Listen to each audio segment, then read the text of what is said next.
സലിൻ ജോസാണ്. അപ്പോൾ ഇന്നത്തെ ചുഴലിക്കാറ്റിൽ വീണ മരമാണ്, എൻ്റെ വീട്ടിലെ മരമാണ്. ഇത്രയും സംഭവിച്ചുള്ളൂ. പലയിടത്തും പല അതിരൂക്ഷമായ പ്രശ്നങ്ങളൊക്കെ സംഭവിച്ചെന്നൊക്കെ പറഞ്ഞു. അപ്പോൾ നമ്മുടെ വീട്ടിൽ സംഭവിച്ചാണ് ഈ മരങ്ങൾ കണ്ട, ഈ മരം പൊട്ടിത്തായത്ത് വീണ്. കണ്ടോ ഞാൻ കാണിച്ചു തരാവേ. ഇത് കണ്ട, ഈ ഇവിടുത്തെ മരം ഒടിഞ്ഞിട്ട് കറക്റ്റായിട്ട് നമ്മൾ ഇങ്ങോട്ട് ഒടിഞ്ഞ് വീണ് കാറ്റത്തും മയത്തും. മനസ്സിലായി, ഒന്നും പറ്റിയില്ല.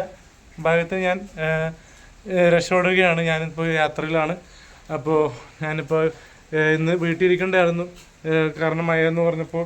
പക്ഷേ ഇത് ഇത്രയും രൂക്ഷമായ ഒരു ഇതായതുകൊണ്ട് എന്താണ് മരം പെയ്ത് ഇനി അടുത്ത വലിയ കണ്ടാ നമ്മുടെ വീട്ടിൽ കുറേ മരങ്ങളുണ്ട് ഗൈസ്. കണ്ട തെങ്ങും മരങ്ങളും അത് ഗംഭീരമായിട്ടുണ്ട്. അതുകൊണ്ട് തന്നെ ഇനിയും മരങ്ങൾ വീഴാൻ സാധ്യതയുള്ളതുകൊണ്ട് ഞാൻ രക്ഷപ്പെടുകയാണ്. Okay, thank you.